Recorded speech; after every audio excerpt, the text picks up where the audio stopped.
pulled together some of the material we had yesterday and apply it to secondary eyeballs.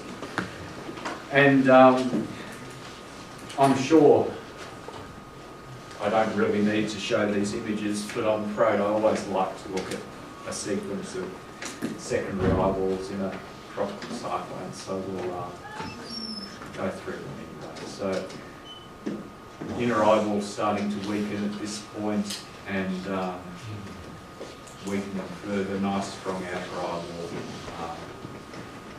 and inner one is pretty well gone, and now at this point the storm is starting to shear off and move away. So it's an important sequence. It's a very common sequence, depending on which ocean basin you're in. Somewhere between 1/2 and 3/4 of all intense cyclones will have at least one secondary eyeball formation. And as we saw from Sachier's talk yesterday, models can produce lots of them.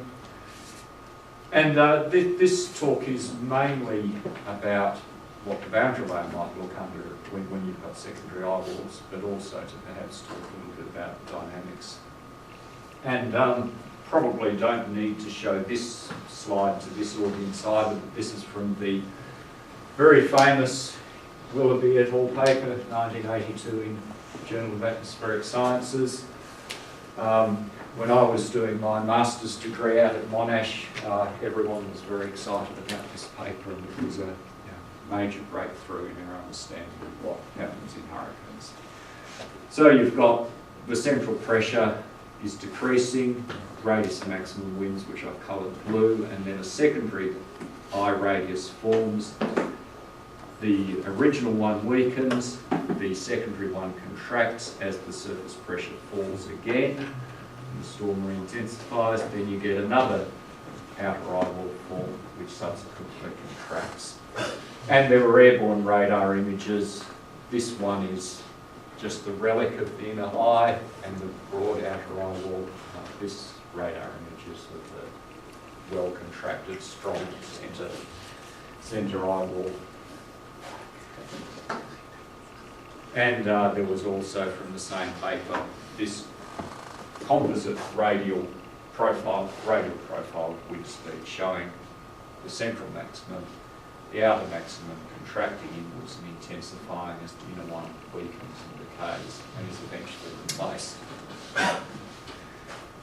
So one of the, and that in conjunction with some theoretical papers was one of the real major advances in cyclone dynamics in the 1980s.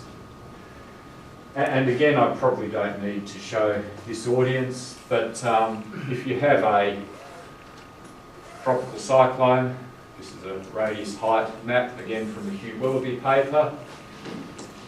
We have strong heating in the eyewall updraft due to latent heat release, and if you take a balanced vortex model, solve the Sawyer-Eliason equation, for this heating with a realistic vortex structure, you'll find that the maximum tangential acceleration occurs near the surface on the inner edge of the eyewall.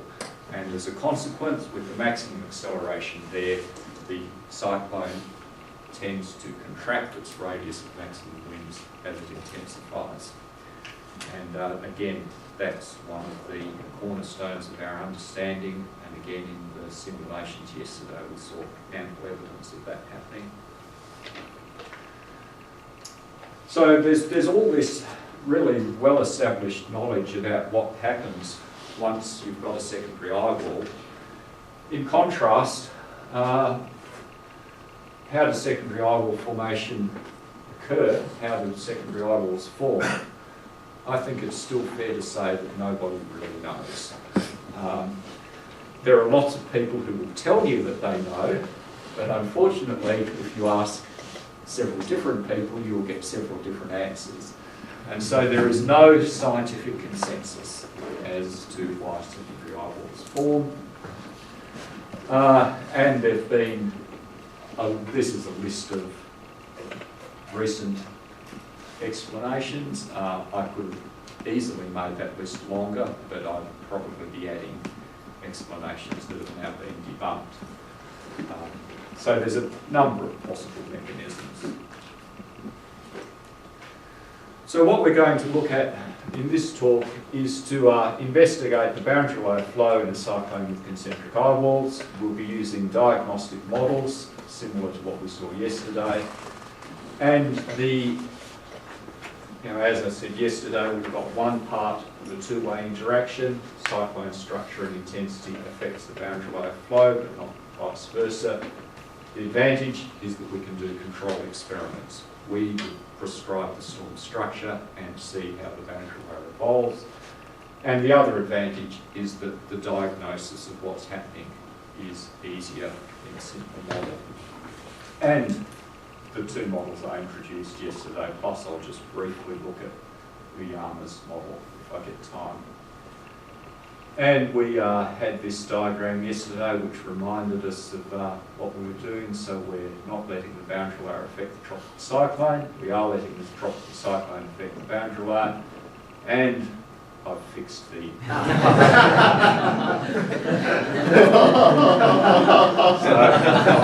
you could have your choice.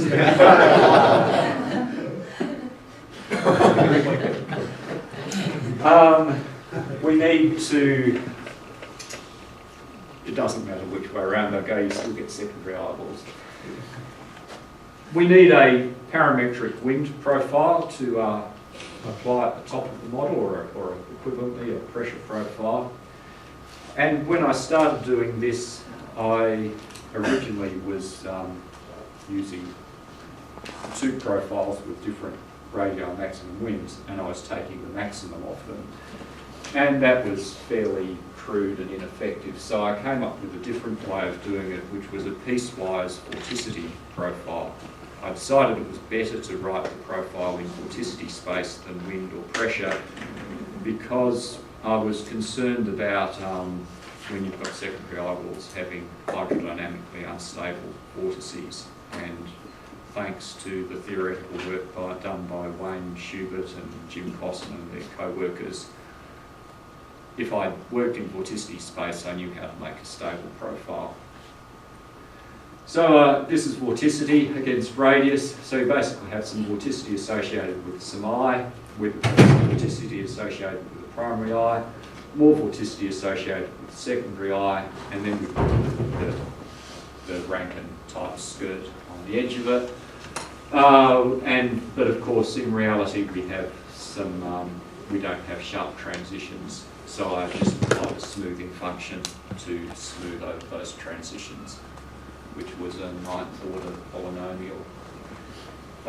Once you've got the wind field, once you've got the vorticity, it's straightforward to calculate the wind, just that formula down there.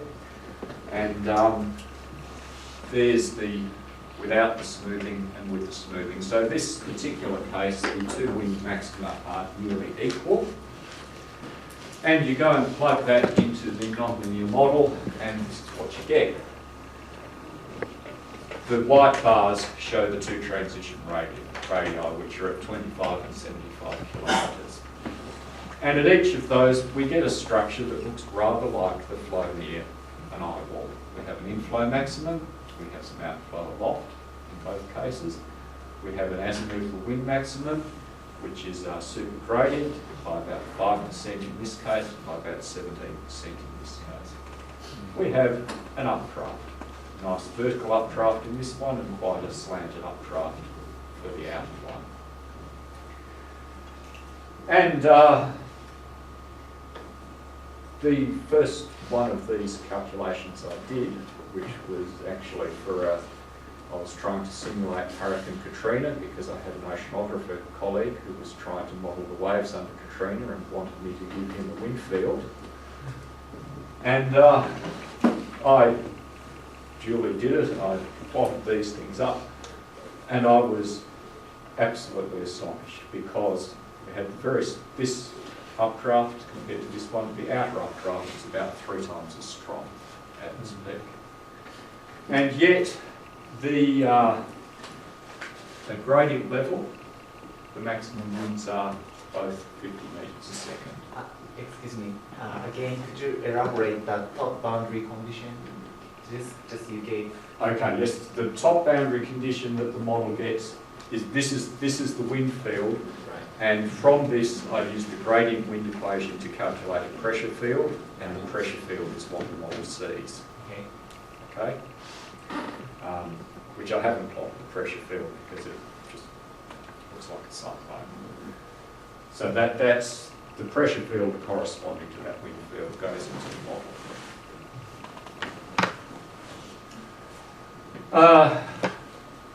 And there are other interesting differences too, of course. So this one is vastly more supergradient than the inner one. This one is strongly tilted. This one, the updraft is displaced.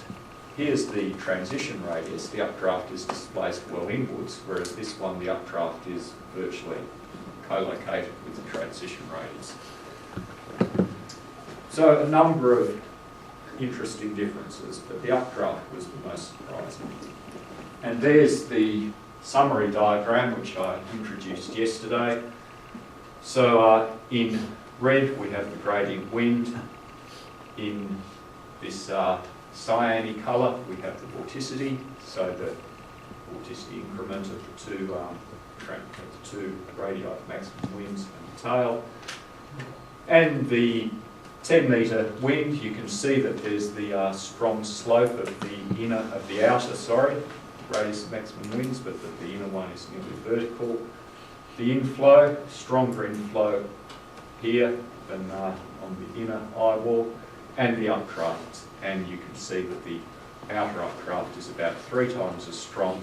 It's also a bit broader than the inner updraft.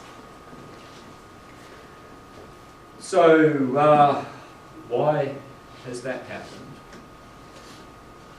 Well, to answer that, we turn to the linear model.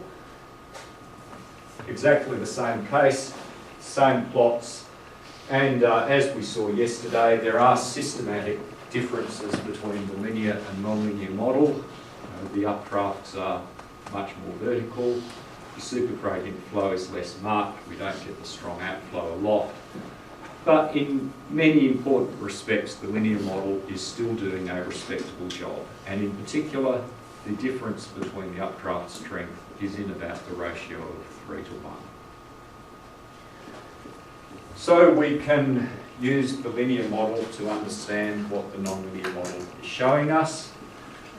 And in particular, just to recap yesterday, there's the expression for the updraft in the linear model, and we compared that to the Ekman spiral. So we had the curl, the stress, and the vorticity.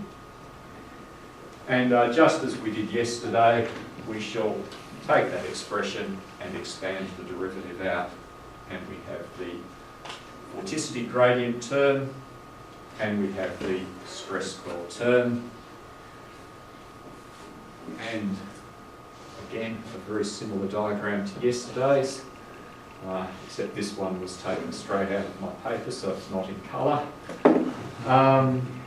Vorticity is shown in the thick dashed curve.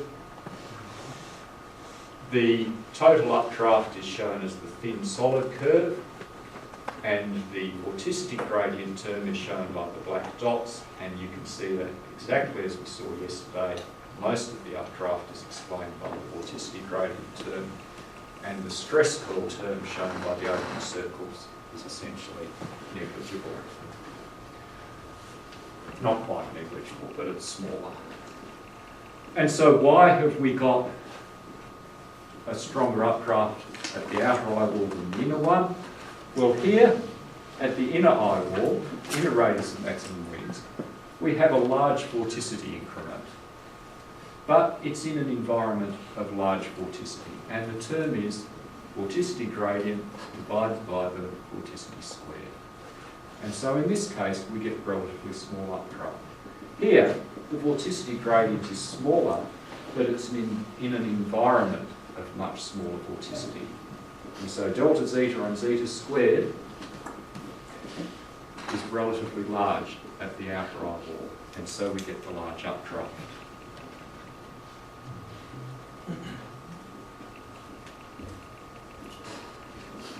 There's another way of looking at this. We go back a this diagram will do. Remember yesterday we talked about the angular momentum budget in the boundary layer, and we saw that to first order approximation, the inflow is determined by the need to replace the angular momentum that is lost by frictional destruction at the surface. So you have destruction of momentum at the surface due to friction, and radial advection of angular momentum has to replace that. These two eye walls are, or these two maximum winds are about the same strength, and so the flux of momentum into the sea is approximately the same in each case. But the angular momentum gradient is weaker at this one. I haven't plotted it, but so you'll have to take my word for it. I think I've got it in a few slides' time. The angular momentum gradient is weaker here, and therefore you need a stronger inflow to replace the angular momentum. And then that stronger inflow, it's basically just a matter of the continuity equation. You get a stronger updraft.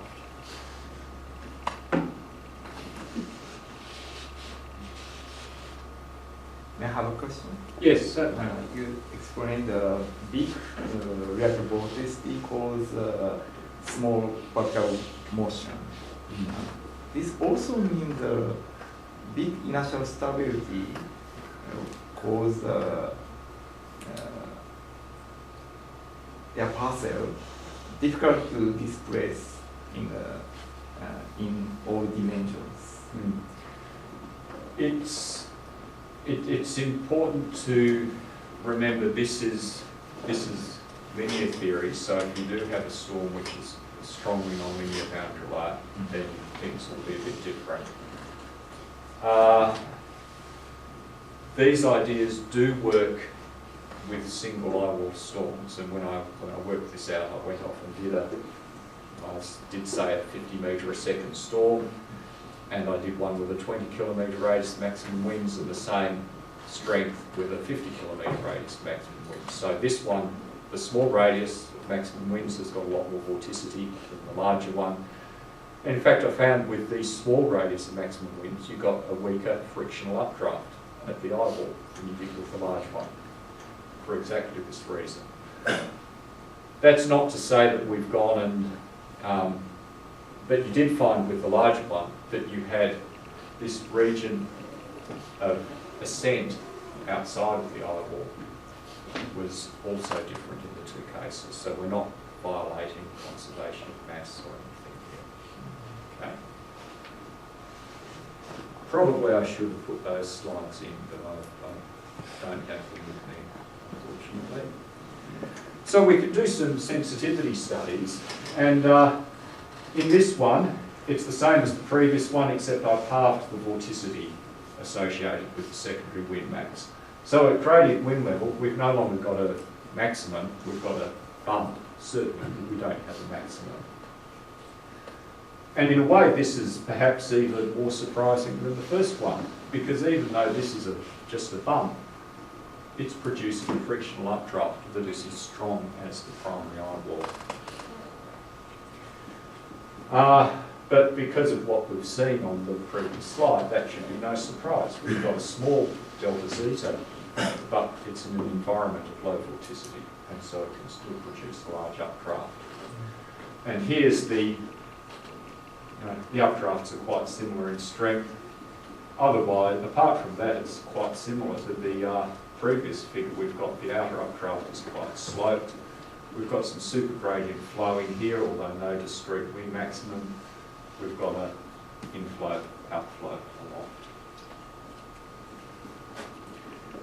The other sensitivity we can do is we can halve the vorticity in the eye, and that basically kills off the inner updraft. It really looks like just a single eyewall storm now, and just leaves the outer updraft pretty much as it was.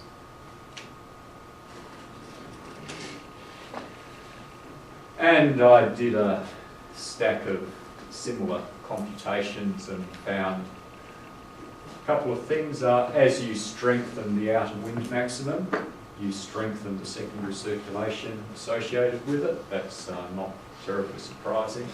But the inner secondary circulation weakens, and the reason for that is that as you strengthen the outer wind maximum, you're increasing the vorticity associated with that, which means you're reducing the vorticity increment on the inner one. As the outer wind maximum contracts at constant strength, the inner secondary circulation due to friction slowly decays. As the outer wind maximum, as the in maximum weakens, which you just reduce the vorticity as we did in the previous slide, its secondary circulation weakens as well. And so these changes are actually all consistent with what happens in real line wall replacement cycles. But whereas in the past people have talked about these changes as being driven by changes in the heating-induced secondary circulation, we actually find that the boundary layer induced secondary circulation is working in the same direction. And so that was really the main part of the investigation into the boundary layer flow when you had concentric eye walls. But in the discussion part of the paper, I propose a hypothesis, and I would emphasise that this is I consider this to be a plausible hypothesis based on the results with secondary eye walls. It's not, there still needs to be a lot of testing here. But some, in the paper I wrote, inviscid processes, some other processes cause a local vorticity maximum in the lower troposphere at several times the radius of maximum winds. And that, perhaps they're vortex velocity waves, perhaps they're something else. But something gives you a wind acceleration in the local vorticity maximum.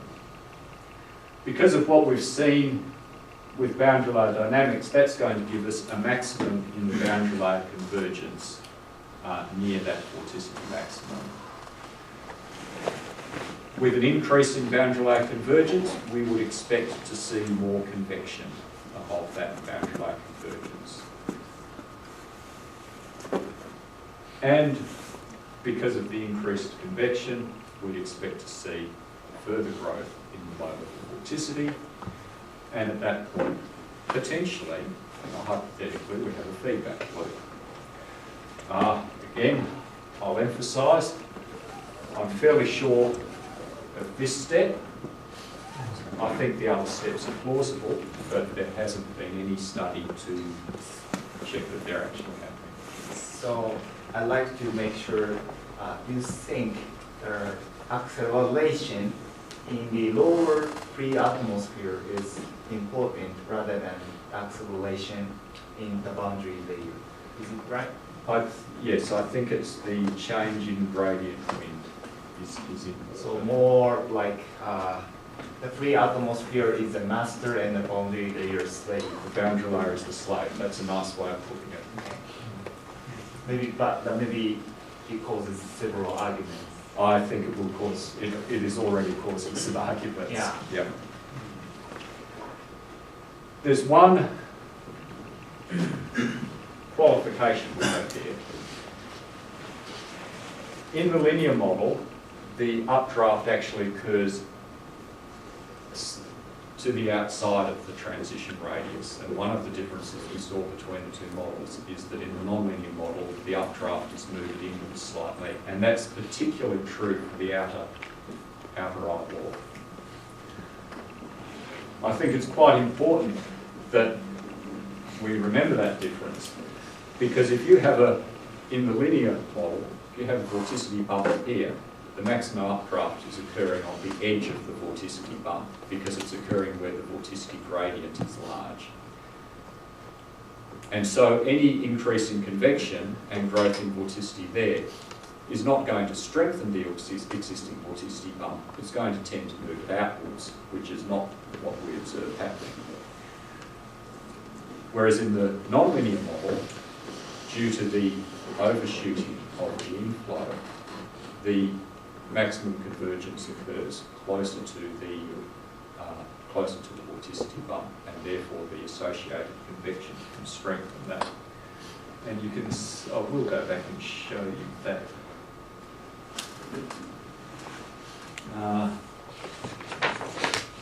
This one probably is good to look at.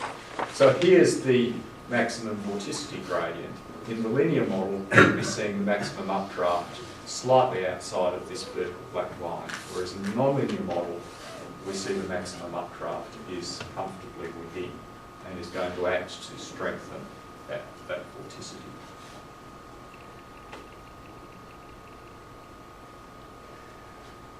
A couple of observations in support of this. This is from a paper by Michael Bell and co.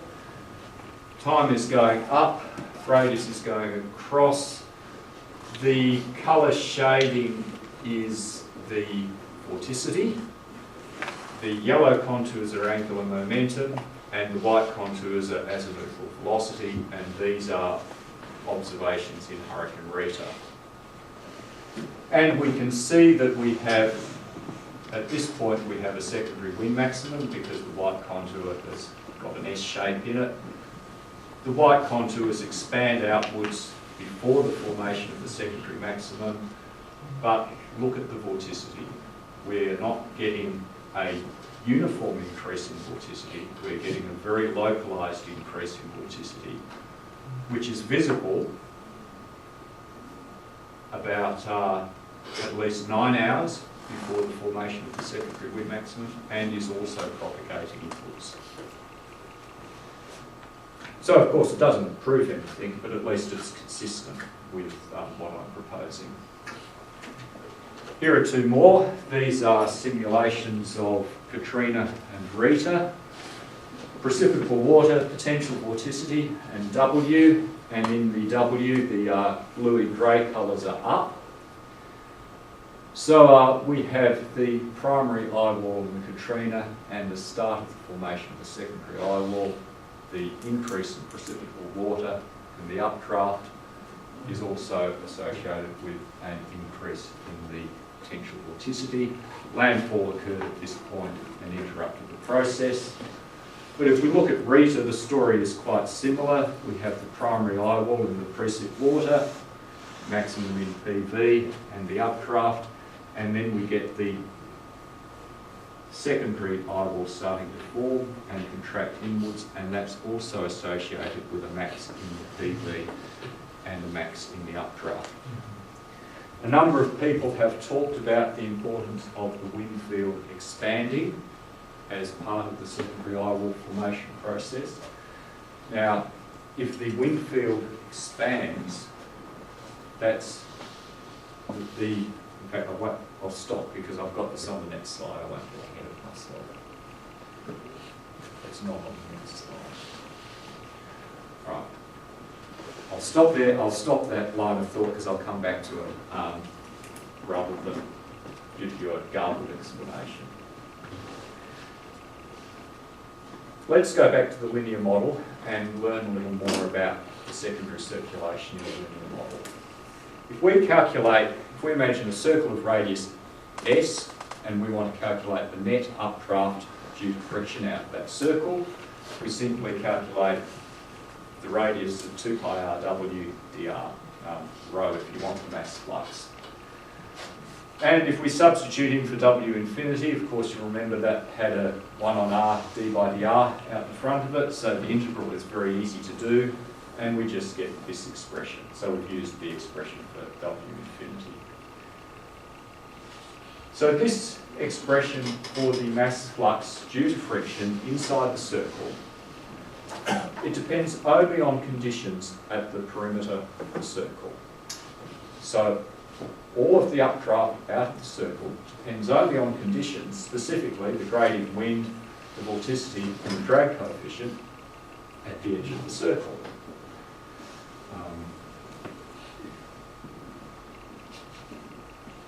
So physically, really what we're saying is we have a circle, and everything that comes in through the edge of that circle has to go up somewhere inside the circle. Now, does it arise in one narrow, intense updraft, or is it in a more distributed updraft? That's determined by the distribution of vorticity within the circle, but provided we know the vorticity and wind speed at the edge of the circle, we know what the total is.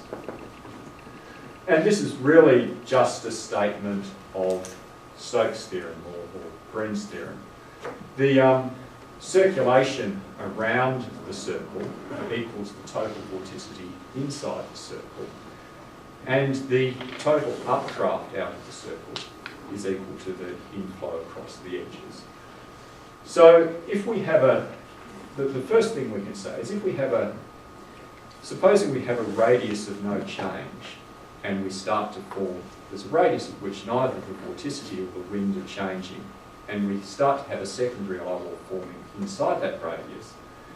In that case, the secondary eye wall must be using up some of the mass flux.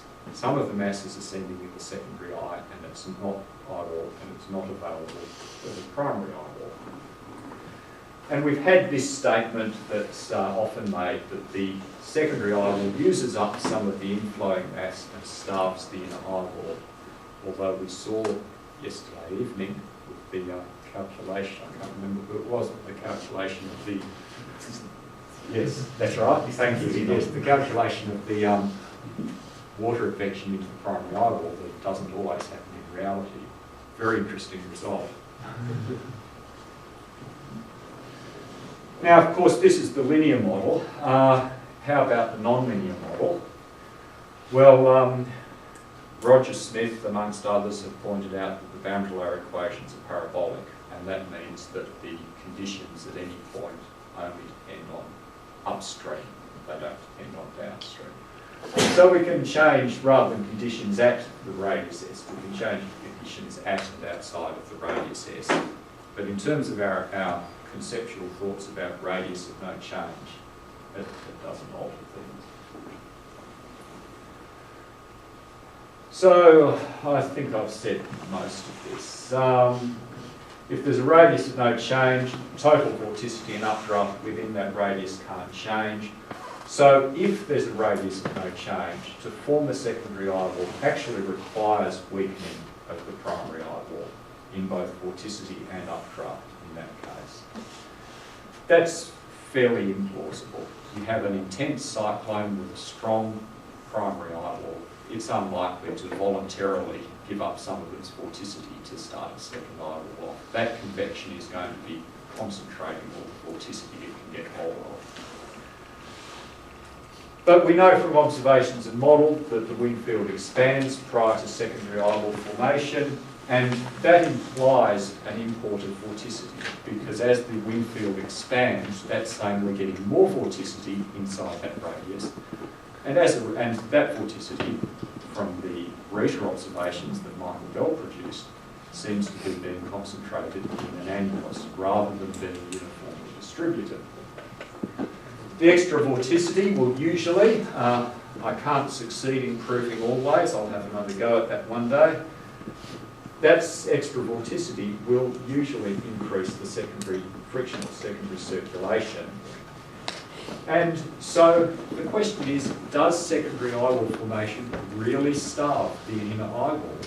Perhaps the extra vorticity associated with the secondary eye wall is strengthening the overall secondary circulation and enabling the primary eye wall to maintain its updraft. Does the extra inflow from the extra vorticity compensate for the outer eye wall's updraft? So now let's look at another sensitivity experiment. This, the one on the right is the one I've shown you before. That's the standard 2 by 50 metre a second one. In the one in the middle, just look at the cyan curve, and I've taken, in this case, we've got constant vorticity through the moat region. In this case, I've actually put a relative minimum in the vorticity, and as a result, I've got a deeper moat in the wind speed. This one's probably more realistic than this one. Really don't have a big enough minimum in there. And what happens? Well, the first thing you see is that the primary eyewall updraft has strengthened. It's about 50% stronger in this case than in this case. Why has that happened? Well, the answer is very easy. The vorticity gradient has increased because we've put a local minimum in there. And it's not just the vorticity gradient has increased, but the vorticity in the environment has also become a bit smaller. The outer eyewall updraft has weakened a little bit. That's because the wind speed at the outer one has weakened because the reduction of vorticity has implied a reduction in wind speed there. But the other thing to look at is look at the substance in the moat. When we've got a vorticity minimum, this reversed gradient of vorticity actually helps drive a bit more subsidence. In the linear model, you don't get any subsidence in the moat. It's a bit different in the nonlinear model. But in the once you put a reversed vorticity gradient there, you start to get some subsidence into the moat. And of course, that means that arguments about the outer eyewall is using up all the inflowing air. Well, some of it's being replaced by substance in the moat. Now, this is only an argument about the mass of air or the volume of air. If we're concerned about the advection of water into the inner eyewall, we then need to say, well, this subsiding air is going to be quite dry. Is it in contact with the sea surface for long enough to become moist enough to significantly supply latent heat to the inner eyewall? But the statements about, the secondary eyewall uses up the boundary layer air actually need to be made a bit more careful, in my view, because we have a situation where you can have subsidence in the moat, which we know well. People have talked about that for a while, but that has an impact on the overalls, on the dynamics of the secondary circulation. Yeah. We already talked about this topic, but it is really stable in the terms of absolute angular momentum.